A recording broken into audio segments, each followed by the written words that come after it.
नमस्ते, सत श्री अकाल, आदाब। मैं हूं शुभम प्रताप सिंह और आज जो मैं टॉपिक लाया हूं आपके सामने वो है शेयर मार्केट। अब शेयर मार्केट को हम स्टॉक मार्केट या फिर इक्विटी मार्केट के नाम से भी जानते हैं, लेकिन तीनों चीज़ें होती एक ही हैं। अब ये जो टॉपिक है वो 9th और 10th क्लास के स्टूडेंट्स के लिए भी थोड़ा सा ज़रूरी है। क्यों? क्योंकि जो 9th क्लास की हिस्ट्री और 10th क्लास की हिस्ट्री में दो चैप्टर्स हैं। 9th क्लास की जो हिस्ट्री की बुक है उसमें एक चैप्टर है Nazism and the rise of Hitler, जिसमें ग्रेट डिप्रेशन का जिक्र हुआ है। बताया गया है उसमें कि स्टॉक मार्केट क्रैश होने की वजह से और भी रीजंस बताए थे जिसकी वजह से ग्रेट डिप्रेशन आया था। लेकिन बच्चों को ये जो स्टॉक मार्केट टर्म आ गया उनको ये समझ में नहीं आया कि एक्चुअली में एक स्टॉक मार्केट होता क्या है। और वही 10th क्लास का जो चैप्टर है making of a global world, उसमें भी बताया था कि भाई स्टॉक मार्केट क्रैश हो गया था।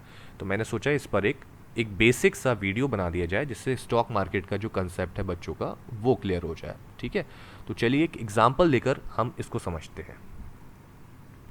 मान लीजिए मुझे एक कंपनी खोलनी है और मैंने देखा कि उस कंपनी में जितना इन्वेस्टमेंट लगना था टोटल वो है 1 करोड़ रुपए। अब मेरे पास है 51 लाख रुपीज़।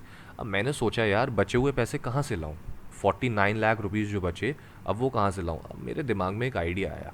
ठीक है, पहले मैंने सोचा कि फिर हेरा फेरी वाला राजू बन जाता हूँ, है ना। लोगों को स्कीम बताता हूँ कि 21 दिन में पैसा डबल, है ना, करोड़पति बन जाऊँगा ना, पैसा ही पैसा होगा। लेकिन नहीं, मैं उसकी जैसा स्मार्ट नहीं हूँ, है ना, लोगों को फंसा नहीं पाऊँगा।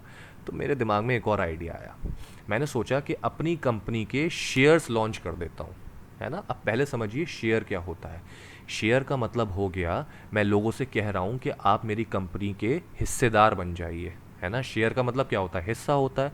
अब कोई अगर मेरी कंपनी का शेयर खरीद लेगा तो वो ऑटोमेटिकली मेरी कंपनी का क्या बन जाएगा? पार्टनर बन जाएगा। अब वो डिपेंड करेगा कि उसने कितने शेयर खरीदे हैं।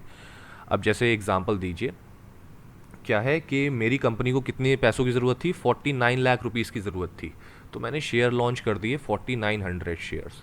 अब डिवाइड किया मैंने 49 लाख को 4900 से, तो लगभग 1000 रुपीज़ के एक शेयर बना। अब लेकिन ये 1000 रुपीज़ कोई फिक्स्ड प्राइस नहीं है, ये डिपेंड करेगा मेरी कंपनी की डिमांड के ऊपर, है ना, कि शेयर की डिमांड कितनी है। अब लोगों को मेरी कंपनी का आइडिया बहुत अच्छा लगा, है ना। कुछ ऐसी कंपनी थी कि भाई लोगों को कंपनी का आइडिया बहुत अच्छा लगा तो वो 1000 की जगह 1500 भी देने को तैयार थे। तो वो डिपेंड करेगा इसकी डिमांड के ऊपर, है ना, कि उस टाइम शेयर की डिमांड कितनी है। तो मान लीजिए 1000 रुपये है, लेकिन आगे मेरी कंपनी को प्रॉफिट हो गया या फिर लॉस हो गया। ये नहीं है कि हमेशा फ़ायदा ही होगा, लॉस भी होता है, भाई बिजनेस है। अब अगर फ़ायदा हो जाता है, ये जो 1000 रुपये का शेयर है वो मान लीजिए 1200 का हो जाता है या फिर 1300 का हो जाता है, तो जिसके पास भी ये शेयर है अगर वो उस शेयर को बेचेगा तो उसको 1000 रुपये के बदले कितने मिलेंगे? 1300 मिलेंगे, है ना। 300 रुपये का मुनाफा हो गया उसे। अब देखिए, कोई भी कंपनी का जो ओनर होता है उसके पास कम से कम 51% शेयर्स तो होने चाहिए, तभी वो उस कंपनी का मालिक होगा, अदरवाइज नहीं होगा। तभी मैंने यहाँ पर जो एग्जांपल लिया है कि 1 करोड़ में से मैंने 51 लाख रुपीस अपने लगाए हैं, मतलब मैं 51% शेयर का मालिक हो गया। तो क्या हुआ? ऑटोमेटिकली कंपनी का मालिक हो गया। और जो 49% है वो मैंने पब्लिक को कह दिया कि भाई आप शेयर खरीद लीजिए मेरे से और पार्टनर बन जाइए मेरे। ठीक है, अब पार्टनर बने हैं तो प्रॉफिट के भी बने हैं और लॉस के भी बने हैं। ठीक, अब सबसे पहला काम क्या होगा कि कंपनी को पहले मुझे रजिस्टर करवाना पड़ेगा, तभी तो मैं अपने शेयर्स को बेच पाऊंगा।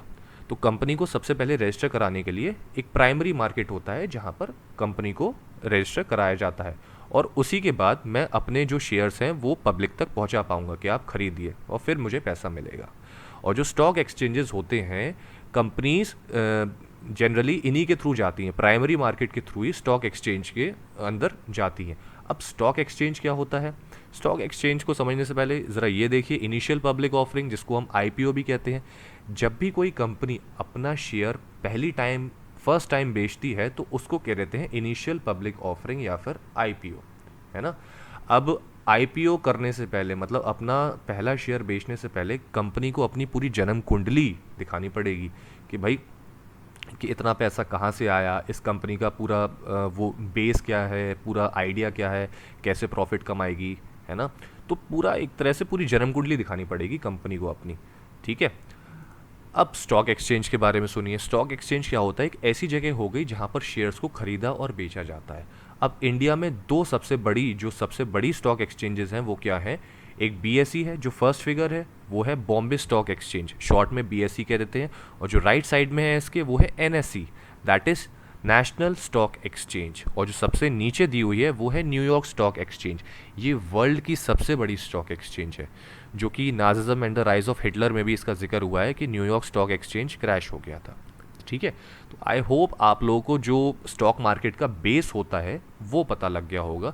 मैंने इसमें ज़्यादा जो जितने हार्ड टर्म्स होते हैं स्टॉक मार्केट के वो नहीं समझाए हैं, मैंने बिल्कुल ऊपर ऊपर से समझाया है ताकि बच्चों के दिमाग में बैठ जाए कि एक्चुअली में स्टॉक मार्केट होता क्या है। ठीक है, चलिए, thank you very much, stay home and stay safe.